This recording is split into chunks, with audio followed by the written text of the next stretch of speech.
போன வீடியோவில் சொன்ன மாதிரி ஊரில் இன்னொரு ஃபேமஸான கோயில் இருக்குன்னு சொன்னேன். நிறைய கோயில்கள் இருக்கலாம், பட் எனக்கு தெரிஞ்சது கப்பல் மாதா கோயில் தான். போகக்கூடிய வழி பார்த்திங்கன்னா அவ்வளோ பனைமரங்க சுற்றி சுற்றி சூப்பராக இருந்துச்சு.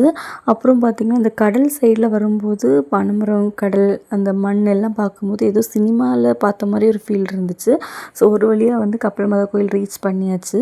தூரத்துலேருந்து பார்க்கும்போது மேலே ஏரோப்ளைன் சேஃபில் இருந்துச்சு. அப்போ எப்படி இது கப்பல் மாதா கோயில் ஆச்சுன்னு சொல்லிட்டு ஒரு டவுட்டாக இருந்து, பட் பக்கத்தில் வந்து பார்க்கும்போது தெரியுது அவ்வளோ பெருசாக வந்து கப்பல் இருந்துச்சு. கீழே அதாவது அடிப்பகுதியில் அது மாதிரி இருந்துச்சு. மேலே பார்த்தீங்கன்னா ஏரோப்ளைன் சேஃபில் இருந்து. கோயிலோட நேம் பார்த்தீங்கன்னா செல்வ மாதா கோயில் அப்படின்னு சொல்லிட்டு எழுதியிருந்து. உள்ளே பார்த்தீங்கன்னா மெயின்டெனன்ஸ் ஒர்க் நிறைய போயிட்டு இருந்துச்சு. அதனால் ரொம்ப பெருசாலாம் வீடியோ எடுக்க முடியலை. ஸோ ஒவ்வொரு தூண்லேயும் நிறைய கண்ட்ரிஸோட நேம் இருந்துச்சு. எதனால் அதை மென்ஷன் பண்ணியிருக்காங்கன்னு தெரியலை. தெரிஞ்சவங்க கண்டிப்பாக கமெண்ட் பண்ணுங்கள். அப்படியே வெளியில் போய் பார்த்தா அவ்வளோ சூப்பராக இருந்துச்சுங்க. வேறு லெவலில் இருந்துச்சு. ஸோ ஃபோட்டோ எடுக்கிறதுக்கெல்லாம் பெஸ்ட்டு பிளேஸ்ன்னு நினைக்கிறேன். ரொம்ப சூப்பராக இருந்துச்சு. ஒரு வழியாக கப்பல் மாதா கோவிலையும் பார்த்தாச்சு.